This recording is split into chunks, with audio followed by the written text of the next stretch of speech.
Hello students, welcome you all on this YouTube channel. In last video we have discussed about reflection of light, right?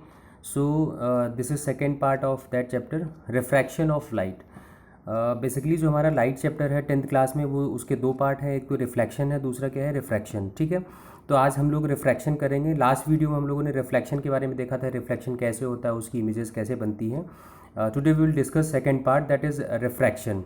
ठीक है, refraction की अगर हम लोग बात करते हैं तो बेसिकली जो दो फिनोमेना मैंने आपको डायग्राम में दिखा रखे हैं, एक तो हमने पेंसिल का लिया है कि अगर हम पेंसिल को वाटर में डिप कर देते हैं और वो ट्रांसपेरेंट मीडियम अगर होता है तो हम बाहर से अगर देखते हैं तो वो पेंसिल जो होती है वो बेंड दिखाई देती है। ठीक है बच्चों, तो इसके बारे में देखना है कि इसका क्या रीज़न है, क्यों हमारी जो पेंसिल होती है वो बेंड दिखाई देती है। दूसरा हमने दिखा रखा है प्रिज्म का। अगर हम एक ग्लास प्रिज्म ले लेते हैं, अगर उसमें वाइट लाइट इंसर्ट कराते हैं तो उसमें आप देखते हैं कि उसमें डिफरेंट डिफरेंट कलर का एक पैटर्न फॉर्म होता है। ठीक है, तो वो पैटर्न क्यों फॉर्म होता है उसका हमें देखना है कि ये different different colours glass prism पे कैसे निकलते हैं। वाइट लाइट बेसिकली सनलाइट की अगर हम लोग बात करते हैं तो ये चीज़ें आज हम लोग डिस्कस करेंगे। तो basically this is all about due to refraction of light, right. So this is first point, refraction of light. Refraction of light की अगर हम लोग बात करते हैं तो refraction of light means when light travels, है ना, obliquely from one transparent medium to another. अगर कभी भी लाइट क्या होती है, एक लाइट से एक मीडियम से दूसरे मीडियम में जाती है तो वो क्या होती है, लाइट बेंड कर जाती है। Bending of light is known as refraction. एक मीडियम से दूसरे मीडियम में जाती है तो मीडियम को अगर हम लोग क्लासीफाई करते हैं तो फर्स्ट मीडियम क्या होता है, दैट विल बी रेयर और डेंसर, है ना। एक मीडियम हमारा रेयर हो सकता है या डेंसर हो सकता है। अगर एयर को कंपेयर करते हैं वाटर से तो एयर क्या होगा हमारा, रेयर मीडियम कहलाएगा और जो वाटर होगा वो डेंसर मीडियम कहलाता है। ठीक है, तो इसमें दो केसेस बेसिकली डिस्कस किया है मैंने। तो कहता है कि अगर हमारे पास जो लाइट है अगर वो आता है रेयर मीडियम से डेंसर मीडियम में आता है तो वो स्ट्रेट ना जाके वो क्या करता है, टूवर्ड्स नॉर्मल बेंड कर जाता है। ओके, और सेकंड केस में मैंने दिखा रखा है कि अगर डेंसर से रेयर में जाता है तो उसका अपोजिट होता है। अगर डेंसर से रेयर मीडियम में लाइट जाएगा तो क्या होगा कि अवे फ्रॉम नॉर्मल जो होता है वो बेंड कर जाता है। This is basically due to refraction of light, right. Come to next, refraction of light through the rectangular glass slab. Rectangular glass slab अगर हम लोग ले लेते हैं तो इसमें आप देखेंगे कि इसमें दो फिनोमेना निकलता है। पहला क्या होगा, एयर से जो लाइट होती है वो ग्लास में जाती है, अगेन ग्लास से किस में जाती है, एयर में जाती है। तो ये जो केसेस होते हैं ये बेसिकली रिफ्रैक्शन, यहाँ पे क्या होगा, दो केस में रिफ्रैक्शन होगा, first rare to denser and again denser to rare. तो अगर हम लोग इसकी बात करते हैं तो मान लो इंसिडेंट रे अगर निकलता है तो इंसिडेंट रे होगा जब वो लाइट कहाँ से जाएगा, रेयर से डेंसर में जाता है। फिर क्या होगा कि रिफ्रैक्शन, रिफ्रैक्टेड लाइट मिलेगी आपको। रिफ्रैक्टेड लाइट के बाद जो थर्ड लाइट मिलती है that is known as emergent ray. जो इमर्जेंट रे होता है अगर आप उसको ध्यान से देखें तो वो इंसिडेंट रे के पैरेलल में निकलता है। ठीक है, तो ग्लास स्लेब का मतलब क्या होगा, यहाँ पे बेसिकली दो लेयर होंगी। दो लेयर का अगर हम ग्लास स्लेब बनाते हैं तो उस ग्लास स्लेब में अगर लाइट को इंसर्ट कराते हैं तो क्या होगा, तो हम जो हमें लाइट मिलेगी वो थ्री टाइप्स की होगी। फर्स्ट जो लाइट आएगी उसको इंसिडेंट ले बोलेंगे। जो लाइट रिफ्लेक्ट होगी फर्स्ट केस में उसको हम रिफ्रैक्टेड लाइट बोलते हैं। और थर्ड जो होगी, थर्ड केस में जो लाइट मिलेगी दैट विल बी इमर्जेंट रे, राइट। तो इसमें हमें प्रॉपर्टीज देखनी है कि जो लाइट हमें इमर्जेंट लास्ट पोजीशन में मिल रही है, emergent ray that will be parallel to incident ray होगी और इनके बीच में कोई ना कोई आपको डिस्प्लेसमेंट दिखाई देगा। तो जो दोनों लाइन के बीच में जो डिस्प्लेसमेंट मिल रहा है वो क्यों हो रहा है, ड्यू टू रिफ्रैक्शन। ठीक है, तो अब पहले केस की अगर हम लोग बात करते हैं तो लाइट हमारी कहाँ से जा रही है, रेयर से डेंसर में जा रही है तो क्या होगा, टुवर्ड्स नॉर्मल बेंड कर जाएगी। और फिर अगेन अगर हम लोग बात करते हैं तो डेंसर से रेयर में जाती है तो अवे फ्रॉम नॉर्मल हो जाएगी।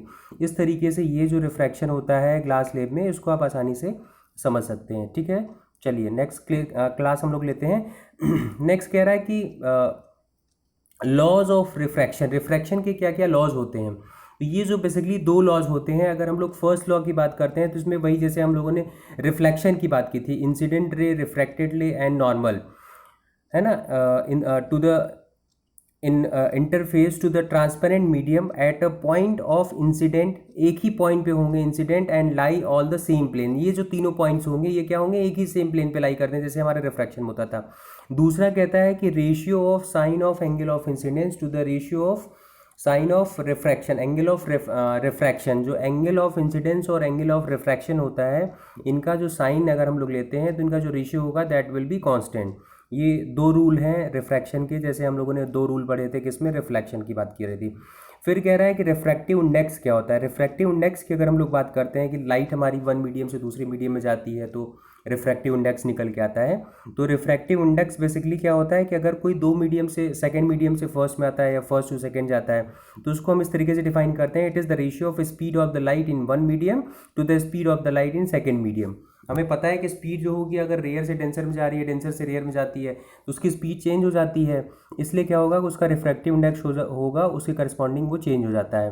तो the ratio of speed to the first medium and the ratio of the speed to the second medium, जो फर्स्ट मीडियम की स्पीड होगी और सेकंड मीडियम की स्पीड होगी, अगर दोनों को हम ले लेते हैं उनका रेशियो निकालते हैं, that will be refractive index, right.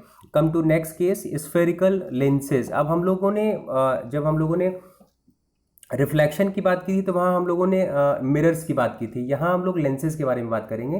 तो बेसिकली जैसे वहाँ पे हमारे पास कॉन्वेक्स एंड कॉनकेव मिरर थे, यहाँ हम लोग बात करेंगे लेंसेज की। बेसिकली दो तरीके के लेंस यहाँ भी मिलेंगे, convex and concave.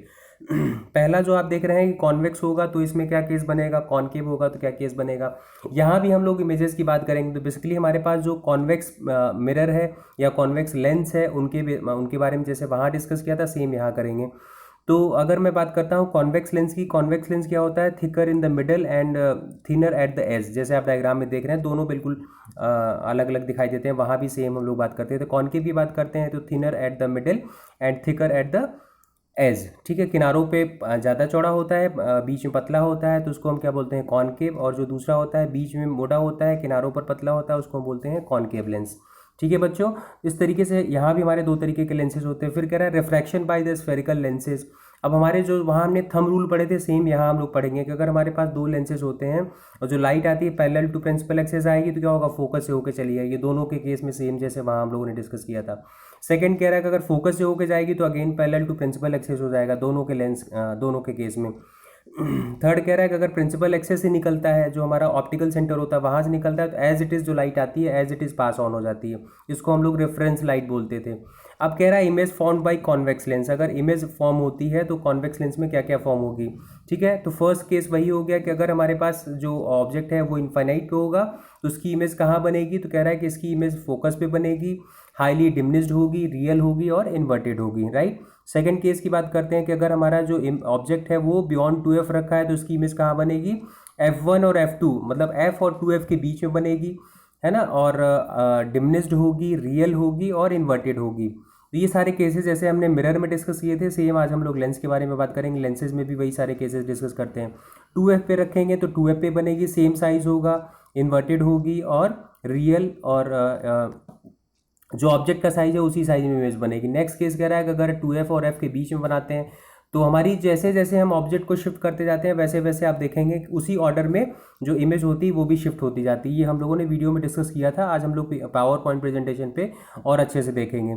Next case कह रहा है कि अगर हम f पे रखते हैं तो सेम केस हो गया, फर्स्ट का अपोजिट हो गया। अगर फोकस पे होगा तो इसकी इमेज कहाँ बनेगी, हाईली इनडार्ज बनेगी, इनफाइनाइट पे बनेगी और इन्वर्टेड होगी, राइट। नेक्स्ट केस कह रहा है कि अगर ऑब्जेक्ट जो हमारा रखा है वो फोकस और ऑप्टिकल सेंटर के बीच में रखेंगे तो इसकी इमेज जो बनेगी आगे जाके लाइंस जो होंगी वो पैरेलल से भी एक्सपेंडेड फॉर्म में हो जाएगी, उसको हम बैक करते हैं, इसलिए हमारी जो इमेज बनेगी वो इनलार्ज होगी, वर्चुअल बनेगी और इरेक्ट बनेगी। जैसे ऑब्जेक्ट रखा है उसी साइज बनेगी, उसी के साइड बनेगी, ठीक है। नेक्स्ट कह रहा है कि अगर हम कॉनकेव लेंस की बात करते हैं, कॉनकेव लेंस में भी यही केसेस होते हैं। यहाँ कहता है कि ऑब्जेक्ट कहीं भी रखा हो उसकी जो इमेज होती है उसकी बेसिकली वही प्रॉपर्टीज होती है। तो कह रहा है कि अगर हमारा ऑब्जेक्ट इनफाइनाइट पे रखा है तो उसकी इमेज क्या बनेगी, हाई डिमिनिश्ड होगी, वर्चुअल होगी और इरेक्ट होगी। यहाँ पे वर्चुअल ही बनेगी क्योंकि आगे जाके लाइन एक्सपेंड हो जाती है तो उसको हम बैक करके मिलाते हैं, तो हमेशा जो इसकी इमेज बनेगी दैट विल बी वर्चुअल और इरेक्ट, राइट। सेकंड केस कह रहा है कि अगर ऑब्जेक्ट हमारा रखा है वो बियॉन्ड फोकस रखा है तो उसकी इमेज कहाँ बनेगी, तो कह रहा है फोकस और ऑप्टिकल सेंटर के बीच में बनती है।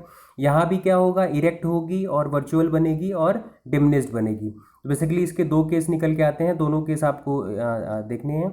ये दोनों केस हमारे कॉनकेव लेंस के निकल के आते हैं, राइट। नेक्स्ट केस की हम लोग बात करते हैं, कह रहा है sign convention is spherical lenses. Sign convention कुछ होता है, अगर हम राइट साइड में चलते हैं तो पॉजिटिव लेके चलते हैं, लेफ्ट साइड में चलते हैं तो नेगेटिव लेके चलते हैं, अपर साइड में चलते हैं तो पॉजिटिव लेके चलते हैं, डाउनवर्ड साइड में चलते हैं तो हम नेगेटिव लेके चलते हैं। बेसिकली साइन कन्वेंशन होता है। और नेक्स्ट कह रहा है कि अगर हम लेंस के फॉर्मूले की बात करते हैं तो 1/v - 1/u = 1/f। जैसे हम लोग मिरर के बारे में बात करते हैं वहाँ पे पॉजिटिव था, यहाँ पे बीच में नेगेटिव आता है। v क्या है, बी बेसिकली हमारा क्या है, इमेज से डिस्टेंस है। और यू की बात करते हैं तो यू क्या है हमारे पास, ये आपका ऑब्जेक्ट की डिस्टेंस हो जाती है। एफ क्या है, फोकल लेंथ हो जाता है। मैग्नीफिकेशन और की अगर हम लोग बात करते हैं तो जैसे हमारा मिरर में था वैसे लेंस की बात करते हैं तो मैग्नीफिकेशन क्या होता है, height of image upon height of object. ठीक है, यहाँ पे पॉजिटिव लेके चलते हैं, बट हम लोग अगर मिरर की बात करते हैं तो सेम फॉर्मूला बनता है बट वहाँ पे नेगेटिव होता है, right. This is all about magnification of lenses. चाहे हमारा कॉनकेव लेंस हो चाहे कॉन्वेक्स लेंस हो, दोनों के सेम केस निकलता है। पावर ऑफ लेंसेज की अगर हम लोग बात करते हैं तो कहता है कि पावर ऑफ लेंसेज को कैसे डिफाइन करते हैं, इन्वर्सली प्रोपोर्शनल टू फोकल। अगर हम इसकी बात करते हैं तो power of the lenses is reciprocal of the focal length. Focal length का अपोजिट कर देते हैं, 1/4 फोकल लेंथ कर देते हैं तो ये पावर निकल के आता है। डायोप्टर इसकी यूनिट होती है, जो लेंस की पावर होती है उसको डायोप्टर में मेजर करते हैं। डायोप्टर अगर पॉजिटिव होता है तो वो कौन सा, कॉन्वेक्स लेंस कहलाता है। अगर उसकी वैल्यू निगेटिव होती है तो वो कॉनकेव लेंस कहलाता है, right. So this is all about refraction of light. Second portion था। फर्स्ट पोर्शन हम लोगों ने रिफ्लेक्शन की बात की थी, आज हम लोगों ने रिफ्रैक्शन के बारे में देखा। ठीक है बच्चों, तो आप लोग इसको ध्यान से देखिए। आई होप आप लोगों को ये चैप्टर अच्छे से समझ में आएगा, ताकि अगर दोनों पोर्शन को आप अच्छे से देखेंगे तो आप बोर्ड में बहुत अच्छा परफॉर्म कर सकते हैं, और इससे जो भी रिलेटेड क्वेश्चंस आते हैं आप 100% उसको अटेम्प्ट कर सकते हैं और अच्छा मार्क्स स्कोर कर सकते हैं। Thank you for watching. Okay, thank you so much.